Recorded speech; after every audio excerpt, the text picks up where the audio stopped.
Buenos días a todos y bienvenidos para nuestro webinar semanal sobre la operación del sistema eléctrico, los mercados de commodities y los futuros de la electricidad. Empezamos, como es de costumbre, con una mirada a la demanda de los últimos años. Esta semana vamos a mirar también un poco lo que ha pasado la semana pasada, la semana anterior, perdona, de forma resumida, como la semana pasada no tuvimos webinar. Globalmente, entonces, hay que tener en mente para la semana pasada una demanda baja por el puente y la semana anterior una demanda que era relativamente alta si comparamos con los años anteriores pues por el frío, básicamente, por el frío que teníamos. La demanda fue más alta que el año anterior y el año 2020-2019, porque hacía frío. Sin embargo, estaba más baja que en el 2017. Y la semana siguiente, es decir, la semana pasada, por la del puente, la demanda fue muy baja por los días festivos, incluso más baja de lo que había podido ser en 2018. Ahí impacta mucho cuáles son los días festivos, comparado con otros años, por ejemplo, si uno de los festivos cae un fin de semana o no, si hay posibilidad de hacer un puente o no. Esas cosas impactan bastante y es una razón, una de las cosas que impacta mucho para saber si la demanda bajará más o menos de un año a otro. Entonces, la demanda ha bajado bastante la semana pasada. Esta baja de la demanda, y vamos a ver también que tuvimos mucha generación eólica, de hecho un récord, ha ayudado a bajar el precio, pero tampoco hemos bajado mucho. El precio solo ha bajado a 207 euros en megavatio hora de promedio semanal, lo que sigue siendo muy alto. Había bajado también la semana anterior, también aquí estamos a 221 euros en megavatio hora, aquí alrededor de 215 y ahora 207. Sigue siendo un nivel de precio muy alto, ya sabemos por qué. Bueno, vamos a volver a ver ahora también. La semana pasada hubimos unos cuantos récords en los mercados de commodities.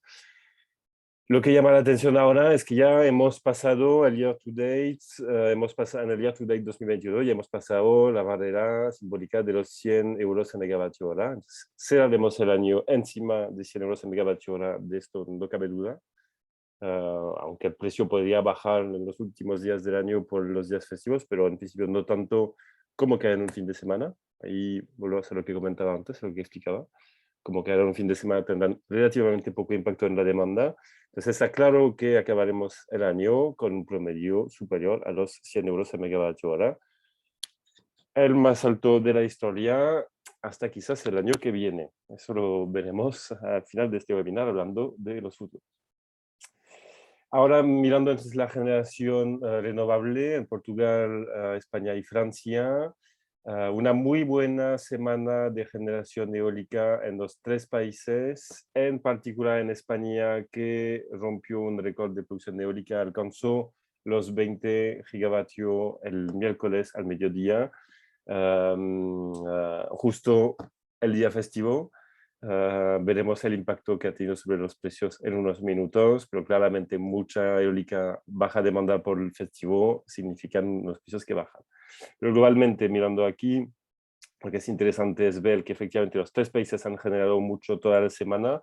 Ha bajado el fin de semana, más en la península ibérica que en Francia proporcionalmente, pero globalmente en los tres igual. En los tres ha bajado. Pero como decía, una semana de mucha generación, alcanzar sumando la solar eólica, los 40 gigavatios hora, por hora entre los tres países es un nivel muy alto porque muy pocas veces es algo que se alcanza. Realmente muy buena producción renovable entonces en las zonas centro-suroeste de Europa. Y si miramos la semana anterior, aquí estamos mirando la producción eólica en los 8 últimos años. Pues básicamente la semana pasada hemos producido a nivel de producción eólica uno de las semanas récord en la historia. El año pasado, la misma semana, había mostrado más generación todavía, pero un poco más, pero un poco más. Entonces no hemos pasado un récord de producción semanal, pero sí estamos en la zona muy alta de la distribución. Como podéis ver aquí, hay dentro de este rango aquí, hay 5 semanas solamente que se mueven entre 2.1 y 2.25 teravatio hora para la semana. Y la semana anterior también ya había sido una muy buena semana de generación. Si mirábamos el año, era la tercera semana de mayor generación en el año. Entonces, llevamos 15 días de mucha producción eólica, en realidad un poco más si miramos el punto anterior. Eso está bien y es básicamente lo que ayudó a que el precio de la generación eléctrica en España no subiera más todavía y que básicamente que esté más bajo que otros países de Europa fue gracias a esta producción eólica en particular. Eso porque si seguimos mirando esta generación renovable y miramos la evolución del productible hidráulico, seguimos en niveles bajos.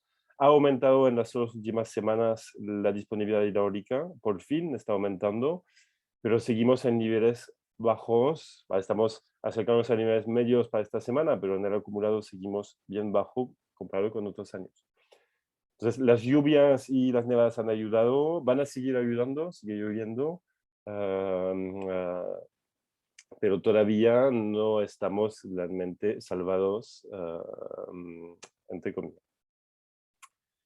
Y si miramos también entonces el nivel de almacenamiento hidráulico, vuelve a aumentar después de haber básicamente estado estabilizado, pero nuevamente aquí como hay poco agua disponible, estamos alrededor de 32-33% de estado de carga de disponibilidad de agua almacenada dentro de los embalses en España.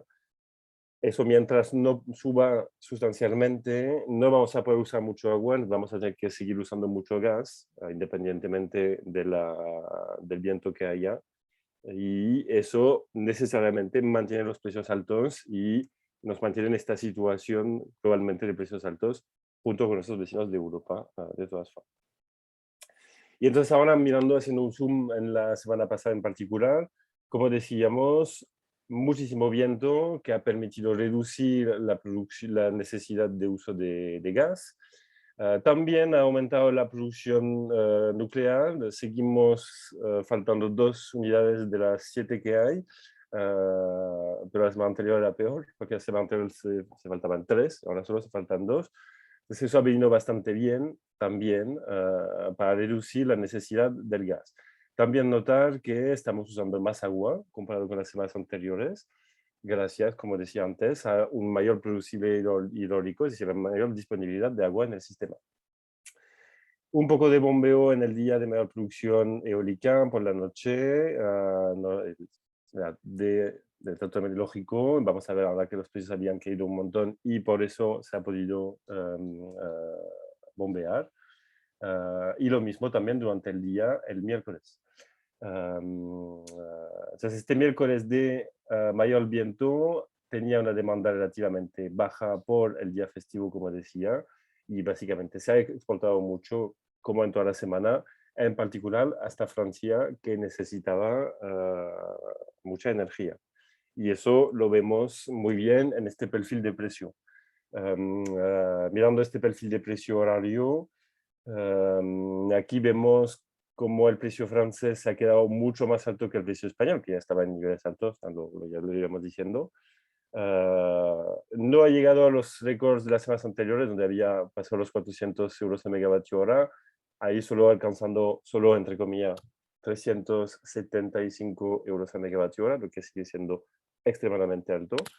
Pero entonces en España y en la península ibérica globalmente se ha podido mantener un precio relativamente más bajo, en particular el miércoles gracias al viento extremo, gracias, como decía a la mayor producción renovable localmente y también al incremento de producción nuclear que también ayudó a mantener este nivel de precio.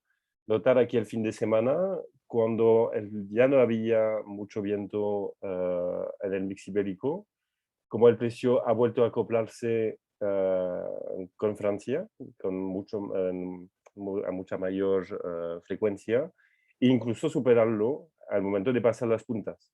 Entonces ahí notar realmente la dependencia del viento para mantener realmente los precios bajos en España. Eso es lo que os quería comentar. Ahora voy a dejar a Adrián seguir, que tiene también gráficos movidos por mostrarlos. Muchas gracias. Gracias, Valentín. Buenos días. Bueno, pues sí, ha sido una semana tremendamente alcista para todo el complejo energético. En este caso, no se escapa ninguna de las materias primas que seguimos y, por supuesto, tampoco los futuros de electricidad españoles. Empezamos, como siempre, por el gas, que, bueno, vimos como hace unas semanas marcaba el mínimo de los últimos meses en el entorno de 65 y la semana pasada ya volvió a pasar el nivel de los 100 euros el megavatio hora. De hecho, la semana pasada, pues bueno, tremendamente alcista, decía antes, 18% de subida, cerró en 105,8 euros megavatio hora. Esto es más de lo que está cotizando el JKM, que ya sabéis que es competidor histórico bueno, en nivel de precios con la referencia europea para atraer metaneros. Y normalmente el JKM lo que hace es cotizar con una prima sobre el TTF y en este caso es al revés. El TTF está cotizando por encima del JKM en lo que es otra prueba clara de que la necesidad europea de gas está siendo exacerbada, ¿no? Entonces, cualquier estado de hecho de los motivos que ha llevado al gas a este nivel de precio altísimo, pues bueno, tiene que empezar por el nivel históricamente bajo de los almacenamientos. Estamos ahora en un 64% en Europa, lo que indica que vamos alrededor de con un mes de retraso con respecto, por ejemplo, al año pasado. Es decir, este nivel es del 65% se alcanzó a principios mediados de enero del año pasado. Ahora estamos ya en ese nivel y ya empiezan las primeras casas de análisis, por ejemplo, ICIS, a decir que a este nivel de retiro en el que nos encontramos en la actualidad, en marzo estaríamos con los almacenamientos europeos vacíos.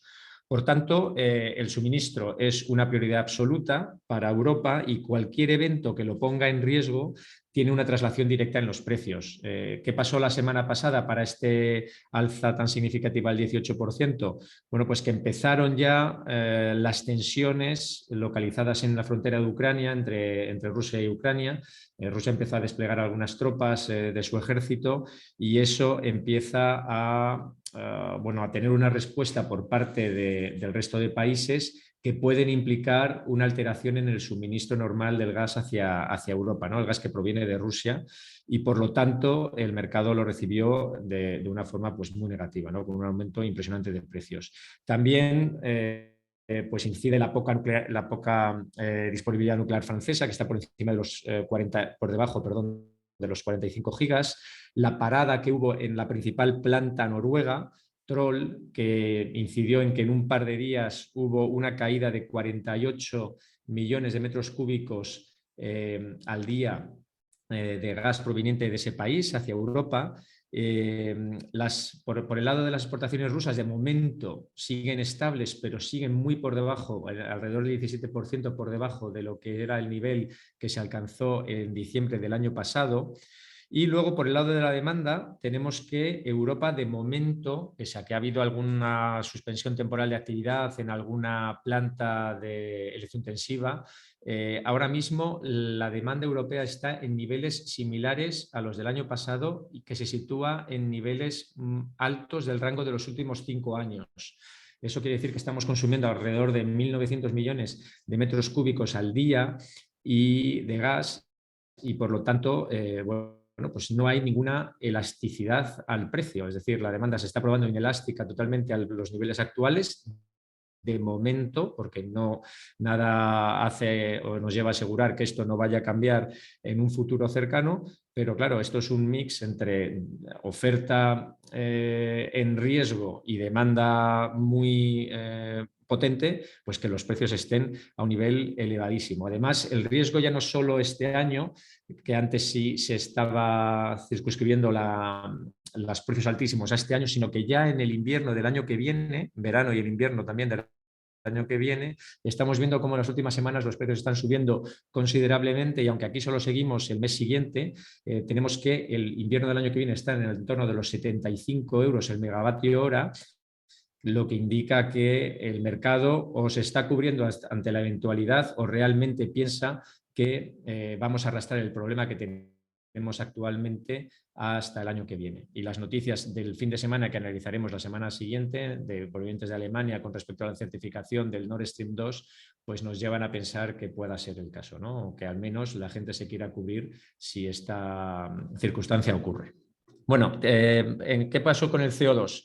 El CO2 tuvimos que hasta el miércoles de la semana pasada no solo se marcaron nuevos récords, sino que la tendencia incluso se aceleró de la curva ya extremadamente inclinada que teníamos las semanas anteriores, ¿no? Aquí hasta el miércoles, fijaros cómo la magnitud de las ganancias era todavía superior a la de las semanas anteriores, lo cual era, pues bueno, realmente increíble, ¿no? Entonces conseguimos, o se marcó un máximo histórico en precio de liquidación en 88,88 euros tonelada, pero el máximo registrado durante el día fue de 90,75 euros la tonelada. Llevaba ganados en los últimos 17 días 18 euros, más de un 50% en las últimas 5 semanas. Y bueno, todo esto hacía que el mercado estuviera realmente muy calentado. Ya hemos hablado alguna vez del indicador RSI de fuerza relativa del mercado, que por encima de 80, pues bueno, indica que hay un sobrecalentamiento exagerado. Pues bueno, estaba por encima de 80, llegó a ese nivel de precio. Y si bien, bueno, pues ya hemos venido también comentando que hay algún fundamental que puede estar detrás de estas alzas, viendo los precios tan altos que estábamos comentando antes del gas, pues hay muchas plantas de carbón que están empezando a generar de nuevo porque son más rentables que el gas, y eso hace que haya más demanda de certificados de CO2. Bueno, pues pese a que ese motivo pueda estar detrás de las alzas, realmente no se entienden sin la participación fundamental de los inversores financieros, que en este caso se vieron obligados a cubrir los intereses abiertos en opciones que habían vendido en el entorno de 90 euros, el precio de ejercicio 90 euros e incluso en 100 euros. Es decir, la semana pasada incluso había analistas que ya pronosticaban que el precio se iba a ir a los 100 euros antes del final de año. Ocurrió lo contrario, ¿no? En el sentido de que el mercado estaba tan caliente que pudo no haber ocurrido la corrección, pero una vez de que empezó a correr el precio para abajo, pues bueno, el deshacer las posiciones o parcialmente de las coberturas iniciadas para los strikes 90, los precios de ejercicio 90 y 100, hizo que muchos inversores financieros aceleraran también la caída, y entonces asistimos el jueves a la mayor caída histórica en términos absolutos del CO2. Cayó desde los máximos en 90-75, cayó un 12% hasta cotizar por debajo de 80, se quedó en 79, 70 me parece, y a partir de ahí, eso sí, recuperó algo el nivel y cerró la semana en 83,73, lo que indica un 7% de ganancia para la séptima semana consecutiva de alzas. Es decir, todavía el mercado sigue muy, digamos, muy caliente, y el hecho de que las opciones venzan mañana puede dar pistas sobre si el mercado va a seguir subiendo o ya se asiste a una estabilización de los precios. Nosotros estamos más en esta segunda visión que en la primera, ¿no? Una idea de que todo el juego financiero con respecto a las opciones termine, normalmente deberíamos asistir a una relajación o al menos a una estabilización de los precios. Y por último, el petróleo Brent, que ya empezó a subir la semana pasada a finales. Empezó a recortar las pérdidas que le habían hecho alcanzar los mínimos de los últimos 3 meses el viernes pasado. Bueno, pues esta semana aceleró esas pequeñas ganancias que tuvo a final de la semana pasada, y desde los mínimos que marcó en el entorno de los 65, aquí ya sabéis que solo recogemos precios de cierre, pero el mínimo estuvo en $65 barril, pues hasta los máximos de la semana pasada por encima de $75 barril, pues van $10, que es una recuperación muy importante, como también lo fue la caída ante bueno, pues la liberación de reservas de los principales consumidores, que tampoco era una cuantía tan enorme, estábamos hablando de 50 millones de barriles, y sobre todo por las incertidumbres que generaba la aparición de la nueva variante del coronavirus y la respuesta que tuvo de varios países europeos en el sentido de limitar la movilidad. Bueno, al ver que la tercera dosis de la vacuna parece ser que puede ser eficaz, pues los precios se han ido ajustando un poco a esta situación. La demanda puede ser que no se vea tan afectada y los precios, ya digo, que han terminado subiendo hasta 75,15, un 7,5 en la semana. La diferencia entre estos niveles y los actuales ya no solo es y los anteriores, perdón, ya por encima de 80, 85, no es solo el nivel, que ahora estamos en 75, sino también la estructura de la curva de futuros, que antes estaba muy, digamos, empinada, en el sentido de que el futuro siguiente estaba muy por debajo del futuro actual y ahora mismo esa diferencia es bastante más reducida. Estamos hablando de 20, 40 céntimos, cuanto antes se llegaron a los $2 por barril o por futuro, y esto indicaba que el mercado estaba realmente estresado. Ahora mismo hay menos pánico, si queréis, en la cotización de la curva de futuros. Y terminamos ya con el precio de los futuros de electricidad. Tenemos que, sorpresivamente, el Q122, que es el que más volatilidad históricamente está teniendo, no ha superado los máximos históricos. Es la única referencia, junto con el CAL 23, que se quedó por debajo de esos niveles del 5 de octubre. Llegó a los 256,5 euros, lo que quiere decir que subió un 15% la semana pasada. Sin embargo, el Q2 22 y el Q3 23 sí que marcaron máximos históricos. El primero lo hizo en 162, el segundo en 157, para subir alrededor del 25% en ambos casos. Y los CAL, pues fijaros, decía Valentín que este año ya habíamos pasado los 100 euros como barrera psicológica. Pues la semana pasada el futuro, el CAL 22, cerró en 184 con una subida del 22%. Esta semana ya os adelantamos que han pasado de los 200 euros el megavatio hora, y el CAL 23 subió un 10% hasta los 85,75 euros el megavatio hora. Esto era todo por mi parte. Muchas gracias y hasta la semana que viene. Muchas gracias, Adrián. Muchas gracias a todos. Os deseamos un excelente día, una buena semana y nos vemos la próxima semana. Hasta luego.